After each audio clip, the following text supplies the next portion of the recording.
পবিত্র ঈদ উল ফিতরকে ঘিরে টানা ছুটি।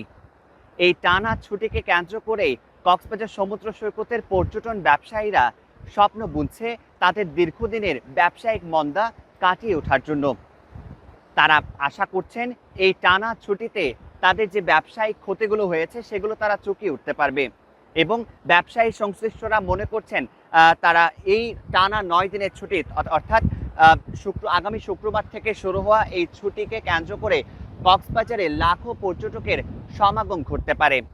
এই সমাগমের মধ্য দিয়ে তাদের যে দীর্ঘদিনের যে ব্যবসায়িক মন্দা ছিল, নানা কারণে পর্যটক সমাগম তেমন একটা হয়নি, সেই বিষয়টিকেই মূলত তারা লক্ষ্য করে তারা আশা করছেন যে এবারের মূলত যে টানা 9 দিনের ছুটি, এই ছুটিটিকে কাজে লাগিয়ে তারা তাদের এই ক্ষতিটা তারা পুষিয়ে উঠতে পারবে। মূলত 9 দিনের টানা ছুটি হলেও বিশ্বের দীর্ঘতম সমুদ্র সৈকতে পর্যটন জমতে পারে 5 দিন, এমনটাই আশা করছেন পর্যটন ব্যবসায়ীরা।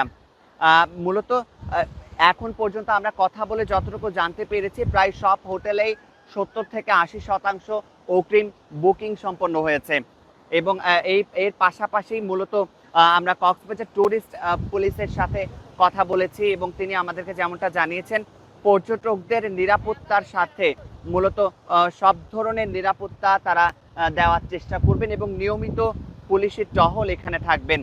এবং আমরা কক্সবাজারের এইসব কথা আমরা জানার চেষ্টা করেছিলাম কক্সবাজার ট্যুরিস্ট পুলিশের অতিরিক্ত ডিআইজি আপেল মাহমুদের সাথে কথা বলে এবং তিনি এমনটাও বলেছেন যে পর্যটক যতই আসুক না কেন তারা সব ধরনের স্পটগুলোতে কিন্তু কঠোর নিরাপত্তার বলয়ে তারা মূলত ঘিরে রাখবেন। পাশাপাশি সৈকতের বিপদাপন্ন যে বিপদাপন্ন উদ্ধারকারী লাইফগার্ডের প্রশিক্ষণের বিষয়ে তিনি জোর দিয়েছেন বলে আমাদের জানিয়েছেন। ইনানি, হিমচুরি সহ নানা পর্যটন স্পটগুলোতে নিয়মিত পুলিশের টহল থাকবেন। আমরা কথা বলেছিলাম জেলা প্রশাসকের সাথে, মোহাম্মদ সালাউদ্দিন আমাদের যেমনটা জানিয়েছেন, ভ্রমণকারীদের বিচরণ নির্বিঘ্ন করতে কিন্তু জেলা প্রশাসনের নির্বাহী ম্যাজিস্ট্রেটদের সাথে নিয়ে এক বিশাল টহল কিন্তু থাকবে নিয়মিত। ব্যবসায়িক নেতৃবৃন্দরা আমাদের যেমনটা জানিয়েছেন, অতীতে প্রতি ঈদের ছুটিতে কিন্তু পর্যটকের ভিড় এই বছর বাড়ার সম্ভাবনা রয়েছে, এবারও এমনটা হতে পারে এবং এই সময়ে বৃষ্টি হলে সৈকতের চিত্র আরও মোহনীয় হয়ে উঠবে বলে তিনি আমাদেরকে জানিয়েছেন এবং ঈদ উপলক্ষে পর্যটকের টইটম্বর হবে বলেই তারা আশা করছেন। আমরা কথা বলবো কয়েকজন পর্যটকের সাথে এবং জানার চেষ্টা করব মূলত তাদের অনুভূতি কেমন এবং এই যে কক্সবাজার সমুদ্র সৈকতে তারা ঘুরতে এসেছেন। আমরা একটু আপনার সাথে কথা বলি, এই যে সমুদ্র সৈকতে ঘুরতে এসেছেন, আমরা কেমন লাগছে? অনেক ভালো।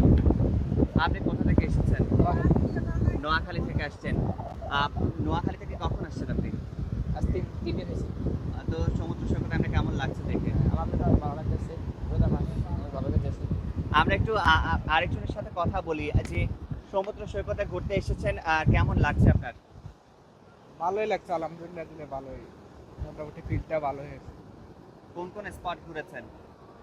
আমরা ইনানি ব্রিজ, তারপরে কলাতলা, ইয়ারে হিমচুরি এইগুলা ঘুরেছি। কতদিন থাকবেন বলে আশা করছেন? আশা করি আর 2 দিন থাকবো, ঈদের আগে তো বাড়ি যাইতে হবে। জি, আমরা কথা বলছিলাম মূলত এখানে আসা পর্যটকদের সাথে এবং তারা আমাদের জানাচ্ছিলেন মূলত তাদের অনুভূতিগুলো। এর পাশাপাশি সমুদ্র সৈকতের একেবারে এক মূল পয়েন্টে আমরা অবস্থান করছি এবং এখান থেকে আমরা দেখানোর চেষ্টা করছি এখন যে মূলত দৃশ্যটা আপনারা লক্ষ্য করছেন, এই একই দৃশ্য কিন্তু থাকবে না শুক্রবারের পর আশা করছে পর্যটক ব্যবসায়ীরা মূলত আশা করছে যে কক্সবাজারে লাখো পর্যটকের সমাগম ঘটতে পারে এবং এই সমাগমকেই কেন্দ্র করে মূলত বিশাল ব্যবসা তারা এখানে স্থাপন করবেন এবং সেই ব্যবসার মূলত তারা যথেষ্ট লভ্যাংশের আশা করছে, যেহেতু পুরো বছর জুড়ে তারা এই সময়টার জন্যই অপেক্ষা করে থাকে এবং প্রতিটি পর্যায়ের প্রতিটি মানের ব্যবসায়ীরা কিন্তু আশায় বুক বেঁধেছে। মূলত এই ঈদ উল ফিতরের যে লম্বা ছুটি, 9 দিনের যে ছুটি, এই ছুটিকে কেন্দ্র করে তারা আশা করছেন যে তাদের এই মূলত ব্যবসায়িক ভাবে তারা যাতে লাভবান হতে পারে এবং পর্যটন মূলত এই হোটেল মোটেল জোনের মিলিয়ে প্রায় 500-র 5-এর কাছাকাছি হোটেল মোটেল এখানে কক্সবাজার সমুদ্র সৈকতকে কেন্দ্র করে বেড়ে উঠেছে। এই সকল প্রতিষ্ঠানের ব্যবসায়ীদের মতে তারা এবছর মূলত অন্যান্য বছরের তুলনায় আরও তুলনামূলক ভালো ব্যবসা তারা করবেন বলে আশা করছেন এবং পর্যটকদের সর্বোচ্চ সেবা নিশ্চিত করার জন্য তারা সর্বদা চেষ্টা করবেন বলে আমাদের জানিয়েছেন।